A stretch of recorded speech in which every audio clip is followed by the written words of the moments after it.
Hi friends, welcome to my channel. நல்ல ஹெல்த்தியாக calcium சத்து நிறைய இருக்கிற ஒரு உணவு தான் இன்றைக்கி நம்ம பார்க்க போகிறோம். இது ஸ்கூல் போகிற குழந்தைங்கள்லேருந்து வீட்டில் இருக்கிற பெரியவங்க வரைக்கும் வாரத்தில் 1 நாள் 2 நாள் கண்டிப்பாக சாப்பிட்டோம்னா நமக்கு கால்சியம் குறைபாடே வராது. கால்சியம் இருக்கிற உணவுகளை நம்ம இந்த மாதிரி வாரத்தில் 2 நாள் 1 நாள் சாப்பிட்டோம்னா எலும்புகளுக்கு நல்ல வலுவாக இருக்கும். அது மாதிரி உணவு தான் இதெல்லாம்.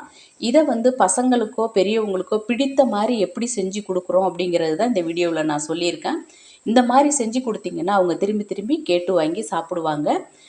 வீடியோவில் நான் சொல்லியிருக்கிற மெத்தடில் நீங்கள் செஞ்சீங்கன்னா வாரத்தில் 2 நாள் கண்டிப்பாக எல்லோரும் இதை கேட்டு வாங்கி சாப்பிடுவாங்க. அவ்வளோ டேஸ்ட்டாக இருக்கும். நம்ம சேனலை இப்போ தான் ஃபஸ்ட் டைம் பார்க்குறீங்கன்னா மறக்காமல் சப்ஸ்கிரைப் பண்ணிவிடுங்க. கூடவே வர பெல் ஐக்கானையும் ப்ரெஸ் பண்ணிவிடுங்க, லைக் பண்ணிவிடுங்க, ஷேர் பண்ணிவிடுங்க. 1 கப்பு ராகி மாவு ஒரு கடாயில் போட்டு அடுப்பை சிம்மில் வச்சுக்கிங்க. சிம்மில் வச்சு கரிஞ்சிடக்கூடாது, அது ரொம்ப மெயின். சிம்மிலே வச்சு நல்லா வாசனை வர வரைக்கும் இதை வறுத்து எடுத்துக்கணும். நல்ல மணமாக வீடே மணக்கிற மாதிரி ஒரு வாசனை வரும். அது வரைக்கும் கைவிடாமல் அடுப்பை சிம்மில் வச்சு இதை நல்லா வறுத்து எடுத்துக்குங்க. ஃப்ளேவர் நல்லா வரும்.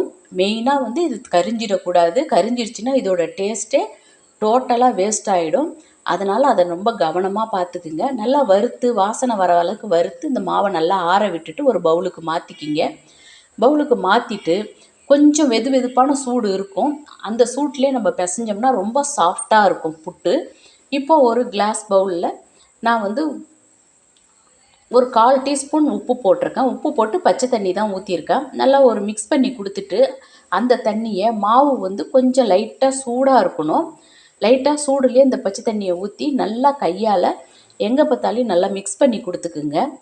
தண்ணியை ஊற்றி நல்லா உப்பு தண்ணி எல்லா இடத்துலையும் மிங்கிள் ஆகிற மாரி நல்லா ஊற்றி கொஞ்சம் கொஞ்சமாக தெளித்து நிறைய ஊற்றிடக்கூடாது. தெளித்து மாவை இந்த மாதிரி நீங்கள் பிடிச்சா இந்த மாதிரி பிடிக்க வரணும். உதுத்தா இந்த மாதிரி பொல பொலன்னு உதிரணும். இதுதான் இதோட அளவு. இதுக்கு தேங்காயை துருவி எடுத்துக்குங்க. நீங்கள் மிக்சியில் போட்டு அடிச்சுலாம் எடுக்கிறத விட நல்ல துருவரில் வச்சு திருவி எடுத்துக்கிட்டிங்கன்னா டேஸ்ட்டு ரொம்ப நல்லாயிருக்கும். இளம் தேங்காயாக நல்ல பால் உள்ள தேங்காயாக திருவி எடுத்துக்குங்க. இதெல்லாம் தான் இதோட ருசியை உங்களுக்கு அதிகப்படுத்தி கொடுக்கும். நான் இன்றைக்கி இந்த குழா புட்டில் தான் நான் செய்ய போகிறேன். உங்கள்கிட்ட இந்த அச்சு இல்லைன்னா நீங்கள் ஒரு துணியை இட்லி பானையில் வச்சு துணியில் கூட நீங்கள் உதுத்து வேக வச்சு எடுத்துக்கலாம். அது ரொம்ப சுலபம். இது நான் கொஞ்சமாக செய்கிறதுனால நான் இந்த குழா புட்டுலேயும் இந்த மாதிரி நீங்கள் செஞ்சுக்கலாம். இதுவும் ரொம்ப ஈஸி.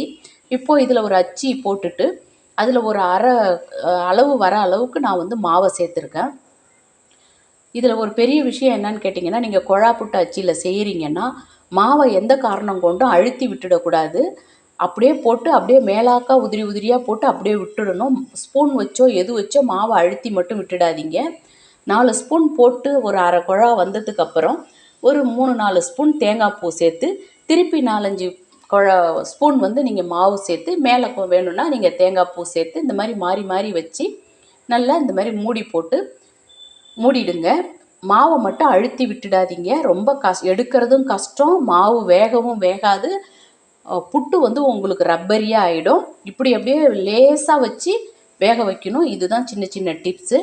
குக்கரில் நான் அந்தமாரி தண்ணியை நல்லா கொதிக்க வச்சுடுங்க. 1 டம்ளர் அளவு தண்ணியை வச்சு கொதிக்க வச்சுட்டு கேஸ் கட்டு போட்டு கொதிக்க வைங்க.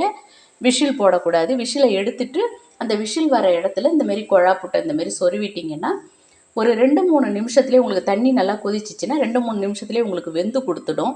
வெந்துருச்சுன்னா அந்த மேலே இருக்கிற ஹோல்ஸ் வழியாக இந்த மாதிரி ஆவி வரும். உங்களுக்கு ஒரு செகண்ட் ஆவி வர விட்டுட்டு நல்லா ஆற விட்டுட்டு நீங்கள் இது குழாயிலேருந்து எடுத்துருங்க. நீங்கள் சூட்டுலேயே எடுத்திங்கன்னா வராது. இதில் இன்னொரு விஷயம் என்னென்னா, இப்படி நம்ம குழல்லேருந்து தள்ளும்போது நம்ம அந்த தள்ளுற ஸ்டிக்கால் தள்ளும்போது அந்த ஓட்டையில் போயிடுச்சுனாக்கா உங்களுக்கு புட்டு குழல்லேருந்து வர்றதுக்கு கஷ்டம். அந்த ஓட்டையில் போகாத அளவுக்கு அந்த ஓட்டை இல்லாத இடத்துல வச்சு தள்ளுனீங்கன்னா உங்களுக்கு இந்த மாதிரி ஈஸியாக கிடச்சிரும். மிஸ் பண்ணாமல் ட்ரை பண்ணி பார்த்துட்டு எப்படி வந்ததுன்னு சொல்லுங்கள்.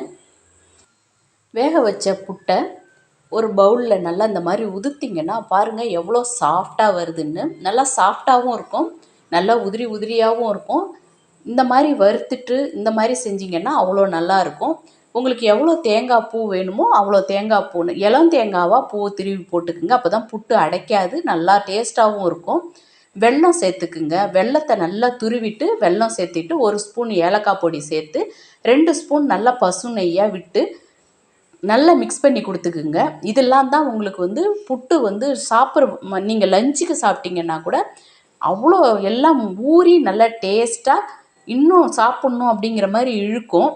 இது வந்து புட்டு அடைக்கவும் அடைக்காது, டேஸ்ட் இல்லாமலும் இருக்காது. டேஸ்ட்டு வேறு லெவலில் இருக்கும். நம்ம சேர்த்துருக்கிற நெய், தேங்காய், வெல்லம் எல்லாமே சத்துக்கள் நிறைஞ்சது.